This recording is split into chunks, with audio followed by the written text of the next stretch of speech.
4 PM news network में दोस्तों आपका स्वागत है। मैं हूं आपके साथ राशिद ज़हीर। शायर का एक शेर है कि अहले दानिश ने बड़ी सोच कर उलझाया है।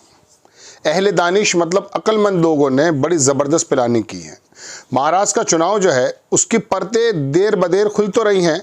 ये बात अलग है कि गोदी मीडिया, देश का मेनस्ट्रीम मीडिया आपके सामने उस अनुपात में उन खबरों को नहीं रख पाता है जिस अनुपात में वो सरकार के एजेंडे को रखता है। कांग्रेस की तरफ से एक बड़े काबिल नेता हैं गुरदीप सप्पल, उन्होंने एक ट्वीट किया और उन्होंने महाराष्ट्र के नांदेड़ की सीट का जिक्र किया और पूरा का पूरा लेखा जोखा छापा, जिससे पता ये चलता है कि महाराष्ट्र के चुनाव में किस प्रकार से गड़बड़ी हुई है। नांदेड़ में लोकसभा सीट पर भी चुनाव था और वहां की 3 और 6 यानी कि 6 सीटों पर भी विधानसभा पर भी चुनाव था। एक साथ ही वोट डाला, एक साथ ही वोटर गया, लेकिन हुआ यूं कि कांग्रेस का जो कैंडिडेट लोकसभा का था उसको तो कांग्रेस को वोट दे दिया। गोया के सेंटर में राहुल गांधी प्रधानमंत्री हो या विपक्ष की सरकार हो, वहां तो सांसद जिता दिया और बाकी जगह जो 6 जगह बताई जाती हैं, हालांकि 3 जगह भी हैं वहां, उसको बताया जाता सारी की सारी सीटें भारतीय जनता पार्टी ने जीत ली।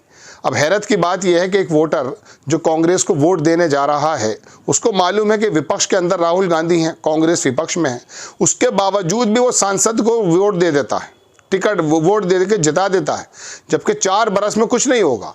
भाई लोकल कैंडिडेट अगर भाजपा का था या सत्ता पक्ष का था, उसको अगर जिता देते तो जाहिर सी बात है और ज़्यादा काम होते, चूँकि केंद्र में सरकार मोदी जी की है, भाजपा की है। लेकिन वो वोट ना देकर राहुल के अंदर, कांग्रेस के अंदर आस्था जता रहा है। लेकिन असेंबली सीट्स में क्या हो रहा है, वहां तमाम की तमाम सीटें भारतीय जनता पार्टी जीत रही है। गुरदीप सप्पल ने इसका पूरा पोस्टमार्टम किया, लेकिन मैं साथ साथ एक बात और जोड़ देता हूं। इसके अंदर एक खास बात यह है, एक बंदा लिख रहा था ट्विटर पर कि जितने भी पोस्टल बैलेट्स आए हैं उसमें कांग्रेस जीत गई है। तो मतलब यह है कि क्या सेटिंग सिर्फ असेंबली विधानसभा चुनाव की जा रही थी, लोकसभा का कोई रोल नहीं था उसमें। चलिए, इतनी ज़बरदस्त फुल प्रूफ सेटिंग है कि चुनाव आयोग तो कह रहा कि मशीन को छेड़िए मत, बताइए, चेक करके बताइए। चलिए मैं आपको सिलसिलेवार तरह उनका दिखाता हूं। गुरदीप सिंह सप्पल क्या लिखते हैं कि महाराष्ट्र में विधानसभा के साथ साथ नांदेड़ लोकसभा का भी उपचुनाव था। इस लोकसभा के हल्के में 6 विधानसभा सीट आती हैं। कांग्रेस सभी 6 विधानसभा सीट हार गई, लेकिन लोकसभा चुनाव जीत गई। ऐसा इसलिए हुआ कि लोकसभा सीट पर कांग्रेस को 1,59,323 वोट ज्यादा मिले। लोकसभा सीट पर 6 विधानसभा सीट पर कुल मिलाकर कांग्रेस को 4 पॉइंट यानी कि 4,27,000 वोट मिले, जबकि लोकसभा सीट पर 5,87,000 वोट मिले। हालांकि दोनों की पोलिंग एक साथ हुई है। अब नीचे देखिए, इसका मतलब क्या हुआ। यही कि जिन वोटरों ने लोकसभा सीट पर कांग्रेस को वोट दिया, उन्हीं वोटरों में से औसतन 26,500 वोटर उन हर विधानसभा सीट पर कांग्रेस के खिलाफ हो गए। कमाल इत्तफाक है। लेकिन कांग्रेस का हर चौथा वोटर ठीक उसी वक्त विधानसभा पार्टी के खिलाफ क्यों हो गया था, अब ये तो बीजेपी के नेता नेता भी नहीं मानेंगे। ये 1/4 वोटर शिंदे, फडणवीस, अजीत की टिकड़ी को प्रधानमंत्री मोदी से भी ज्यादा पसंद करते हैं, इसलिए विधानसभा में उस तिकड़ी के साथ चले गए, यानी कि महायुति के साथ चले गए। ये 6 विधानसभा सीट कुल जमा 1,84,597 वोटों से हारी कांग्रेस और 1,59,323 वोट लोकसभा से बनिस्बत कम ही हुए हैं। यानी कि विधानसभा के 6 सीटों में जो टोटल वोट कम मिली हैं कांग्रेस को, वो 1,84,597 कम मिली हैं, जबकि 1,59,323 वोट लोकसभा की बनिस्बत कम हुए हैं। इस अद्भुत संयोग का और अपने 1/4 वोटरों के इस अभूतपूर्व वोटिंग पैटर्न की हम जांच कर रहे हैं। अब बात यह कि जांच कर रहे हैं तो वो कौन सी जांच है, इसके बारे में भी एक बात बताऊंगा। ये पूरा वो पैटर्न है जो आपकी स्क्रीन पर है। इसके अंदर दोस्तों देखिए, बोखार, नांदेड़ नॉर्थ, नांदेड़ साउथ, नायगांव, डगलर, मुखेड़, ये टोटल सीटें थीं विधानसभा। और आप देखेंगे कि बीजेपी को 5,85,000 वोट मिली हैं और कांग्रेस को 5,86,000, और नीचे जो है 6 की 6 विधानसभा सीटों में कांग्रेस हार गई। देखिए, ऐसा तो होना चाहिए था ना कि 6 सीटों में कम से कम 1 सीट पर कांग्रेस जीत जाती।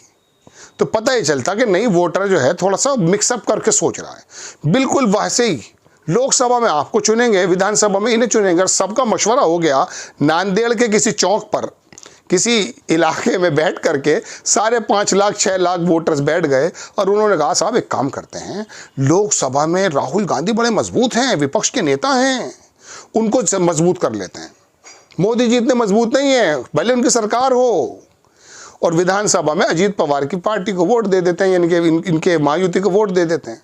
तो ये ऐसा इत्तफाक क्यों हुआ? ये ऐसे इत्तफाकात आपके सामने बराबर आते रहेंगे, क्योंकि ऐसा तो है नहीं कि चुनाव आयोग जहां पर ईवीएम मशीन्स रखता है वहां पर मुझ जैसा आदमी चला जाए और उसको जाकर के बारीकी से अध्ययन कर ले।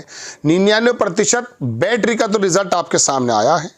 स्वरा भास्कर के हस्बैंड भी यही कह रहे हैं कि साहब 17 राउंड तक मैं चलता रहा, आखिर के 2 या 3 राउंड के अंदर उन तमाम जगहों पर वोट निकलने लगी जहां 99% बैटरी चार्ज थी और बीजेपी की वोट निकलने लगी। एक बात बड़ी अच्छी कही थी दोस्तों, मैं आपको बताऊं किसने, अभय दुबे ने पिछले दिनों, कि जितनी भी घपले होते हैं समझ में ये बात नहीं आती है कि वहाँ पर ईवीएम मशीन को वोट देखता हुआ जो दिखता है, गलत ही मशीन से जो हो जाती हैं, वो भाजपा को क्यों दिखता?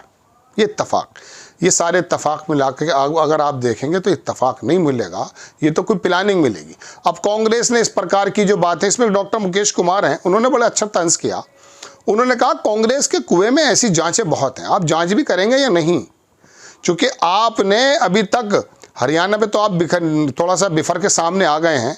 पूरा देश जब इस बात को कह रहा है, हम कह रहे हैं कि ईवीएम में कोई गलती नहीं है, हमारे पास तो कुछ सबूत भी नहीं है, लेकिन जब देश का एक बड़ा तबका ईवीएम के खिलाफ है, तो आप ये बताइए कांग्रेस, मायावती, समाजवादी पार्टी और ये तमाम लोग अब आने तो लगे हैं, लेकिन इस स्तर पर क्यों नहीं आ रहे कि आखिरकार मजबूर कर दें, जन आंदोलन चला दें। वो महमूद पराचा के वकील हैं, अच्छे वकील हैं, वो उसको चला रहे हैं, दुनिया ईवीएम के बारे में बात कर रही है, लेकिन मालूम नहीं कोई सेटिंग है क्या? कोई आपस में बात हो गई कि चलिए 20 साल आप ही सही, अगले 20 साल हम देखेंगे। ऐसा नहीं होगा। शिंदे जैसे ही थोड़े कमज़ोर हुए हैं, मतलब कमज़ोर इन द सेंस भाजपा अगर ताकतवर हुई है महाराष्ट्र में, तो शिंदे को साइड लगाने की बात की जा रही है। किसी को नहीं किया जाता है कि 2.5 साल की बात करने के बावजूद भी मुकर जाते हैं भाई। मायावती को तो खैर, मेरे बहरहाल मैं कहने का मतलब ये है कि अब ये नांदेड़ की जो लोकसभा सीट है, इसमें ये इत्तफाक, इतना हसीन इत्तफाक कांग्रेस के खिलाफ ही क्यों हुआ? क्या वजह है? कोई एक विधानसभा सीट पर तो अगर कोई अहले दानिश था, चुनाव आयोग का बंदा था, ईवीएम का कुछ सेटर था, 1-2 सीट तो इधर भी जिता देता भाई। लेकिन क्या हाथों से निकल गई है बात? बेईमानी तो होगी, पूरे असेंबली सेगमेंट में होगी, ऊपर नीचे नहीं होगा। क्या है ये? अब ये बात निकालिए गुरदीप सप्पल साहब ने, हो सकता है जांच करे कांग्रेस। देखते हैं आपको खबर कैसी लगी, अपनी राय कमेंट्स बॉक्स में ज़रूर दीजिएगा। चैनल को सब्सक्राइब कीजिएगा, शेयर कीजिएगा। नेक्स्ट टाइम मैं किसी खबर के साथ हाजिर होता हूँ। जय हिंद।